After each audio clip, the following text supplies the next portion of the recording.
Bismillahirrahmanirrahim. Assalamualaikum warahmatullahi wabarakatuh. Bagaimana kabar hari ini? Alhamdulillah kabarnya baik semua. Apakah ada yang tidak masuk? Oh, ada. Kenapa tidak masuk? Sakit. Ya, semoga yang sakit kita doakan segera cepat sembuh dan bisa belajar bersama kita di kelas. Baik anak-anak, pada hari ini kita akan belajar tentang ketika kehidupan telah berhenti. Nah, apa sih yang dimaksud dengan kehidupan itu telah berhenti? Pasti kalian penasaran ya. Jadi, mari kita simak pelajaran selanjutnya.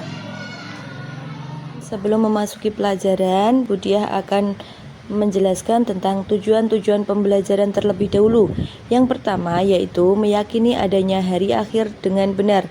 Yang kedua, menumbuhkan sikap gotong royong dan mawas diri sebagai bentuk keimanan kepada hari akhir dengan benar. Yang ketiga, menjelaskan makna iman kepada hari akhir dengan benar. Itu adalah tujuan-tujuan pembelajaran yang akan kita laksanakan. Perhatikan gambar berikut. Apakah kalian pernah melihat peristiwa itu? Jika pernah, bagaimana perasaan kalian? Ya, jadi itu adalah peristiwa kematian seseorang. Pasti kita sedih melihat peristiwa tersebut. Kematian memberikan peringatan kepada manusia bahwa semua makhluk hidup suatu saat akan meninggalkan kehidupan dunia ini. Tidak ada yang abadi kecuali Allah Subhanahu wa Ta'ala. Akan datang waktunya semua yang ada di alam semesta ini hancur dan kehidupan di dunia berakhir. Peristiwa itu disebut hari akhir atau hari kiamat. Sih itu makna hari akhir. Jadi kita akan membahasnya. Tolong disimak baik-baik ya. Hari akhir atau hari kiamat merupakan peristiwa hancurnya alam semesta dan segala isinya. Tidak ada satupun yang bisa selamat ketika hari itu terjadi. Sekalipun manusia membuat tempat persembunyian yang sangat aman, tidak ada satupun yang bisa lolos darinya. Ketika hari kiamat terjadi, manusia berhamburan seperti laron-laron yang berterbangan. Gunung-gunung meletus dan gempa bumi yang dahsyat terjadi. Planet-planet serta seluruh tata surya saling bertabrakan, sehingga seluruh alam semesta akan hancur dan binasa. Peristiwa ini sudah dijelaskan dalam surat Al-Qari'ah ayat 3-5. Yang selanjutnya pengertian hari akhir. Hari akhir termasuk rukun iman yang kelima. Iman artinya percaya dan yakin.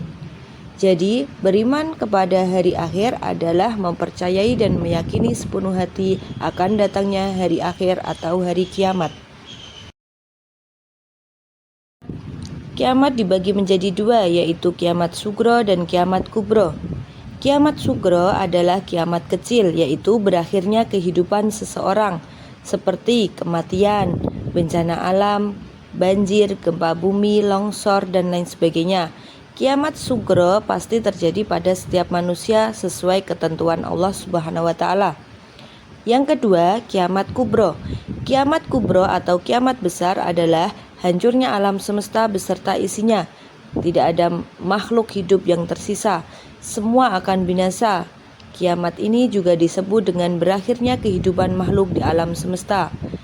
Kiamat kubro ditandai dengan tiupan sangkakala. Yang pertama oleh malaikat Israfil. Namun kapan terjadi pada hari ini tidak ada yang tahu. Maka dari itu kita harus mempersiapkan bekal untuk kematian kelak, yaitu berupa tabungan amal ibadah dan amal soleh. Pasti kita bingung, bagaimana kiamat itu terjadi?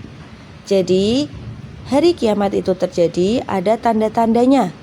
Tanda-tanda kiamat yaitu ada dua, tanda kiamat kecil dan tanda kiamat besar. Tanda kiamat kecil yaitu yang pertama, munculnya berbagai fitnah. Yang kedua, munculnya nabi palsu.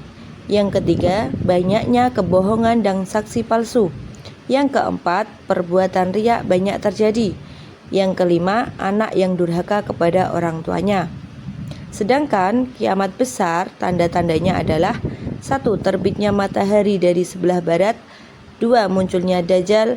3. Turunnya Nabi Isa alaihissalam. 4. Turunnya Imam Mahdi. 5. Keluar Ya'jud dan Ma'jud. Yang keenam, munculnya binatang melata di bumi. 7. Munculnya dukhon awan debu. 8. Terjadinya gerhana dari timur, barat, dan jazirah Arab. Dan masih banyak lagi tanda-tanda kiamat yang perlu kita ketahui. Sudah membahas tentang tanda-tanda hari kiamat. Sekarang kita akan membahas terjadinya bagaimana sih hari kiamat itu terjadi. Nah, disimak ya teman-teman. Jadi hari kiamat ini terjadi yaitu yang pertama adalah tiupan sangkakala yang ditiup oleh malaikat Israfil. Itu bertanda bahwa seluruh makhluk hidup mati. Setelah itu sangkakala ditiupkan lagi untuk membangkitkan seluruh umat manusia dari kubur mereka. Yang selanjutnya setelah manusia bangun dari kubur ada namanya pembangkitan, yaitu semua manusia, jin, dan makhluk hidup lainnya akan dibangkitkan kembali dalam bentuk yang baru untuk dihadapkan kepada Allah Subhanahu wa Ta'ala di padang mahsyar.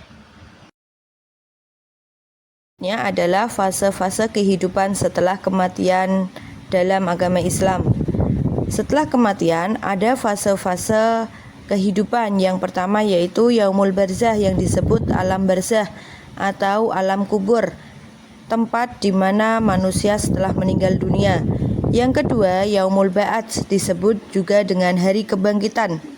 Hari dibangkitkan seluruh manusia sejak zaman Nabi Adam alaihissalam hingga manusia terakhir yang hidup. Yang ketiga, yaumul masyar atau disebut hari perkumpulan. Hari di mana manusia dikumpulkan di suatu tempat yang sangat luas untuk dimintai pertanggungjawaban. Yang keempat, yaumul hisab, yaitu hari perhitungan. Hari dihitungnya amal perbuatan manusia ketika hidup di dunia. Hari dihisapnya amal baik dan amal buruk manusia. Yang kelima, yaumul mizan yang disebut juga hari penimbangan, yaitu hari ditimbangnya catatan amal baik dan catatan amal buruk manusia. Yang keenam, yaumul sirat, hari melewati jembatan. Jadi manusia itu akan melewati jembatan Syiratul Mustaqim. Yang ketujuh, yaumul jaza atau hari pembalasan, hari di mana manusia mendapatkan balasan atau perbuatannya ketika di dunia. Kenikmatan dan keindahan dan kemegahan sulit digambarkan karena belum pernah dilihat oleh mata atau didengar oleh telinga. Tapi itu adalah tempat surga di mana orang-orang yang beriman dan beramal soleh berkumpul. Sedangkan neraka adalah tempat terakhir yang sangat buruk, yang paling berat yang disediakan oleh orang-orang yang kafir, orang musyrik, dan orang yang ingkar serta durhaka kepada Allah Subhanahu wa Ta'ala. Jadi, mari kita terus berbuat baik dan beramal soleh agar kita mendapatkan syafaat Allah Subhanahu wa Ta'ala di yaumil akhir. Alhamdulillah, pelajaran hari ini telah selesai.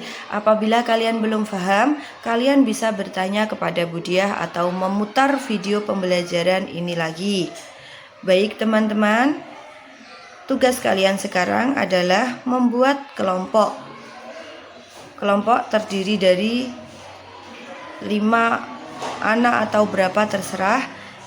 Yang penting dibagi rata dan petunjuknya sudah tertera di LKPD kalian masing-masing, yaitu kalian ditugaskan Budiah untuk membuat peta konsep tentang hari akhir. Baik, cukup ya, untuk hari ini dicukupkan sama Budiah. Apabila Budiah ada kurang lebihnya mohon maaf, dan semoga pembelajaran hari ini bermanfaat untuk kita semua. Terima kasih, tetap semangat belajar. Assalamualaikum warahmatullahi wabarakatuh.